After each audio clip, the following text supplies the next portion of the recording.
1033, copy 1031. L'avion arrive tout juste de Belgique, il vient d'atterrir à l'aéroport de La Rochelle et va décoller à la tombée de la nuit pour sillonner le ciel de Charente-Maritime. À bord, 2 pilotes missionnés par ITC, une entreprise spécialisée dans la thermographie aérienne.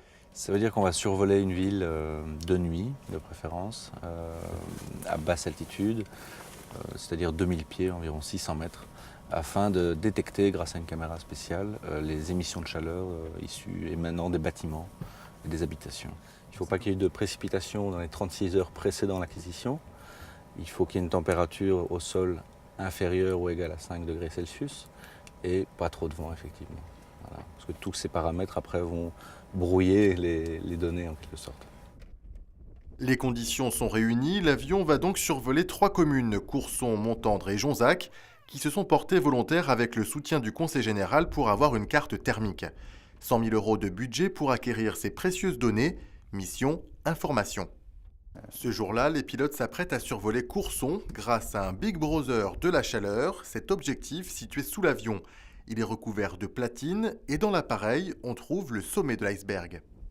C'est une caméra donc thermique qui va détecter les émissions de chaleur donc, dans le spectre infrarouge et au-delà. Donc c'est assez pointu comme outil, qui a beaucoup d'applications dans l'industrie par exemple. Elle est sur une monture gyrostabilisée qui va la garder dans une position stable pendant le vol, malgré les turbulences. Et le tout couplé à un GPS pour la navigation.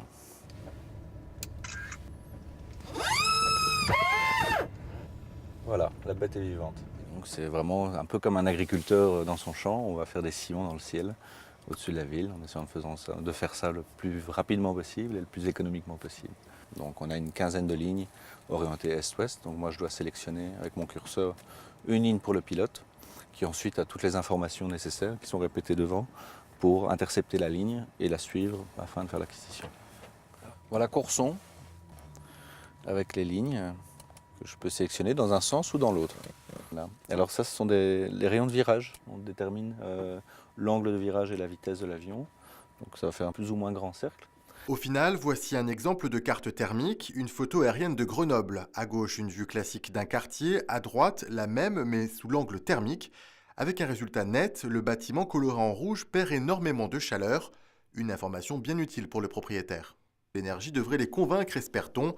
Les habitants de Jonzac, Montendre et Courson devraient pouvoir consulter les cartes à partir du mois de juin, en attendant une prochaine saison de thermographie aérienne